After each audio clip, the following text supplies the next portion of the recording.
Hello नमस्कार साथियों, एक बार पुनः आप लोगों के बीच उपस्थित हो गया हूं और आज एक बार पुनः हम लोग एनसीईआरटी सीरीज़ को आगे बढ़ाते हुए आज हम लोग वर्ग 6 के हिस्ट्री के 5वें चैप्टर पे आ गए हैं। इसके पहले 4 चैप्टर हम लोगों ने हिस्ट्री के और 4 चैप्टर ज्योग्राफी के ऊपर लिए हैं। पहले हम लोग 6 क्लास के दोनों ही मेजर सब्जेक्ट को लेकर के चलते हैं, फिर हम लोग 7 और 8, 6, 7, 8 के बाद फिर हम लोग 9 और 10 में शुरू करेंगे साइंस और हिस्ट्री, ज्योग्राफी, पॉलिटिकल साइंस सारे सब्जेक्ट को।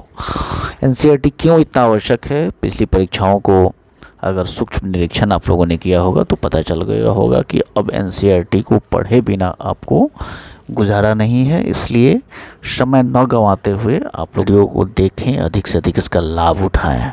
तो आगे बढ़ते मित्र, आज का जो हमारा चैप्टर है वो राज्य, राजा और एक प्राचीन गणराज्य के बारे में हम लोग को पढ़ना है।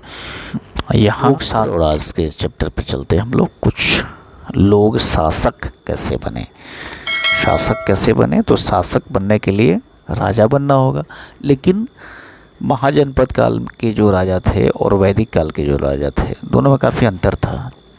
आज से करीब 3000 साल पहले कुछ लोग बड़े बड़े आयोजन कर यज्ञों के आयोजित करके वो लोग राजा के रूप में अपने आप को प्रतिष्ठित कर लिए। इसी तरह के एक यज्ञ होता था जिसे हम लोग कहते थे अश्वमेध यज्ञ। एक ऐसा आयोजन था जिसमें एक घोड़ा को राजा के लोगों की देख रेख में स्वतंत्र विचरण के लिए छोड़ दिया जाता था। इस घोड़े को किसी दूसरे राजा ने अगर रोका तो वहाँ अश्वमेध यज्ञ करने वाला राजा से उन्हें लड़ाई करनी पड़ती थी। अगर उन्होंने घोड़े को जाने दिया तो इसका मतलब यह होता था कि अश्वमेध यज्ञ करने वाला राजा उससे ज़्यादा शक्तिशाली था। इसके बाद उन राजाओं को यज्ञ में आमंत्रित किया जाता था। यह यज्ञ जो है विशिष्ट पुरोहितों के द्वारा संपन्न कराया जाता था, इसलिए उन्हें उपहार से सम्मानित किया जाता था। अश्वमेध यज्ञ करने वाला जो राजा बहुत शक्तिशाली माना जाता था। यज्ञ में आमंत्रित सभी राजाओं उनके लिए उपहार लेकर के आते थे। यज्ञ के अवसर पर राजा की विजयों तथा अन्य गुणों का गान किया जाता था। राजा के सगे संबंधी, खासकर उनकी रानी और पुत्रों को कई छोटे छोटे अनुष्ठान करने होते थे। अन्य सारे आमंत्रित राजाओं का काम सिर्फ बैठकर यज्ञ की पूरी प्रक्रिया को देखना भर था। राजा के ऊपर पुरोहित पवित्र जल छिड़काव के साथ अन्य कई अनुष्ठान करता था। विष अथवा वैश्य जैसे सामान्य लोग उपहार लाते थे जिन्हें पुरोहित शूद्र मानते थे। उन्हें अनुष्ठान में शामिल नहीं किया जाता था।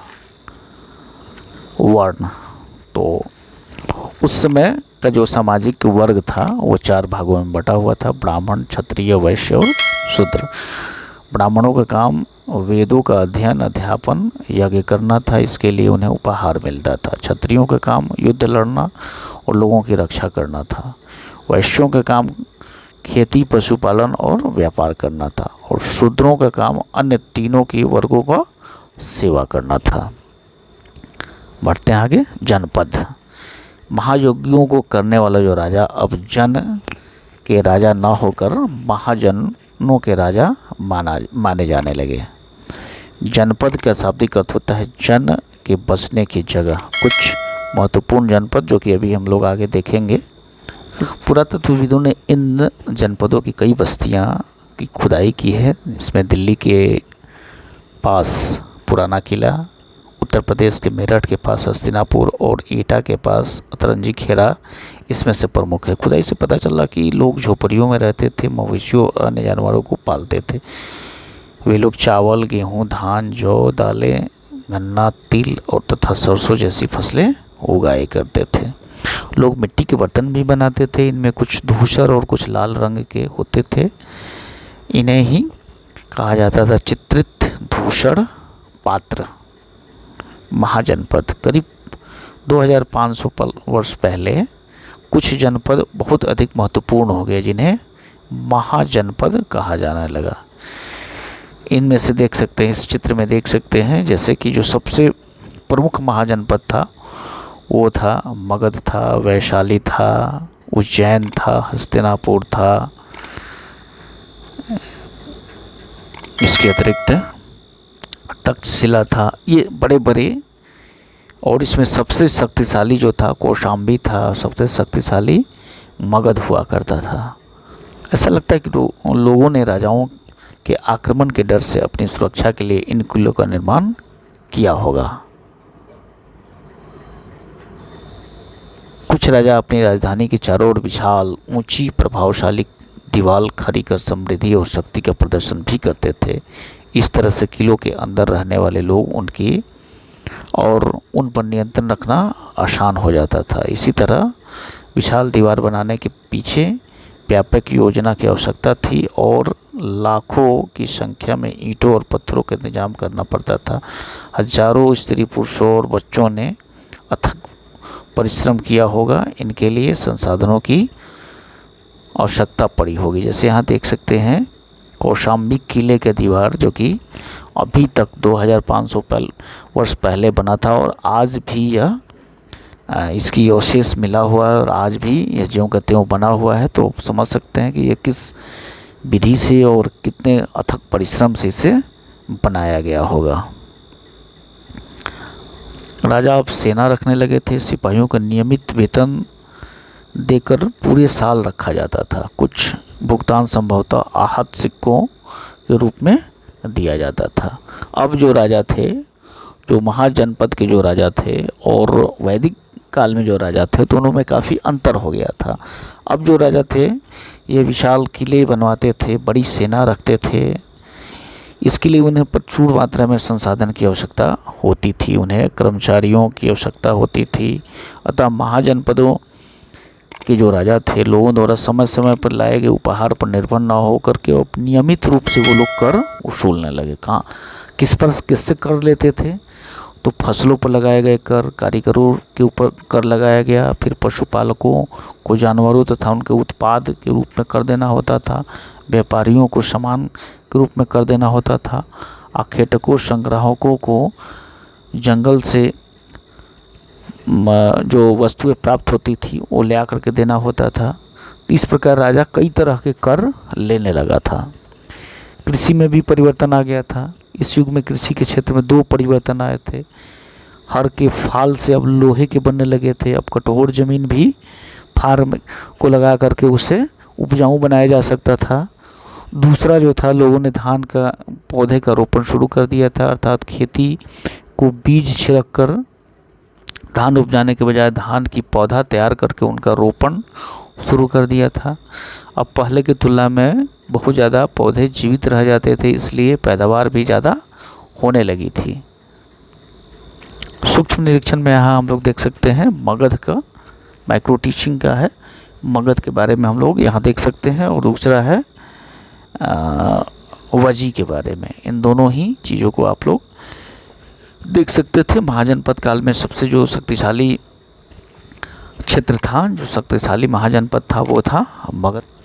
मगध के सूक्ष्म निरीक्षण में आप लोग मगध को यहाँ देख सकते हैं। मगध का चाहे तो इसे आप लोग एक एक चीज़ को देख सकते हैं। मगध अपनी भौतिक संसाधनों की प्रचुरता के वजह से सबसे शक्तिशाली महाजनपद था।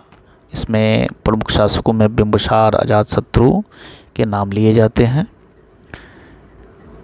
2300 वर्ष पहले की बात है। मेडोसिनिया का राजा सिकंदर विश्व विजय करना चाहता था और पूरी तरह सफल न होने पर वह मिस्र और पश्चिम एशिया के कुछ राजाओं का जीतते हुए भारतीय उपमहाद्वीप में ब्यास नदी के किनारे पहुंचा था। उसने मगध की ओर कूच करना चाहा तो उसके सिपाहियों ने इसे इनकार कर दिए। वे इस बात से भयभीत थे कि भारत के शासकों के पास पैदल रथ और हाथियों की बहुत बड़ी सेना थी।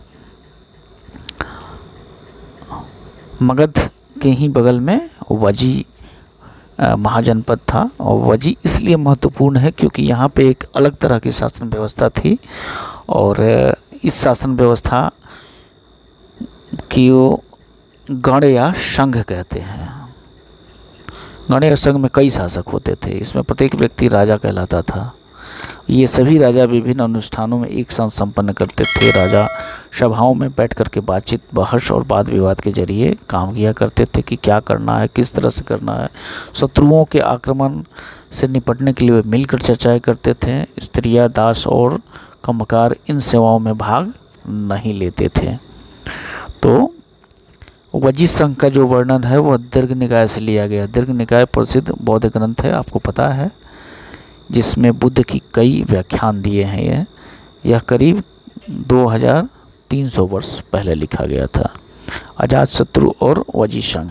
अजातशत्रु वजी संघ पर आक्रमण करना चाहते थे। उन्होंने अपने मंत्री वस्कार को बुद्ध के पास सलाह लेने के लिए भेजा। बुद्ध ने उनसे पूछा कि क्या वजी सभाएं नियमित रूप से होती हैं और उनमें सभी सदस्य उपस्थित होते हैं। जब उन्हें पता चला कि ऐसा होता है तो उन्होंने कहा कि वजीवासी तब तक उन्नति करते रहेंगे जब तक वे पूर्ण रूप से पूर्ण और नियमित सभाएं करते रहेंगे, आपस में मिलजुल करके काम करते रहेंगे, पारस्परिक नियमों का पालन करते रहेंगे, बड़ों का सम्मान, समर्थन और उनकी बातों पर ध्यान देते रहेंगे। वजी महिलाओं के साथ जोर जबरदस्ती नहीं करेंगे और उन्हें बंधक नहीं बनाएंगे। शहरों और गाँवों में चैत्यों का रख रखाव करेंगे।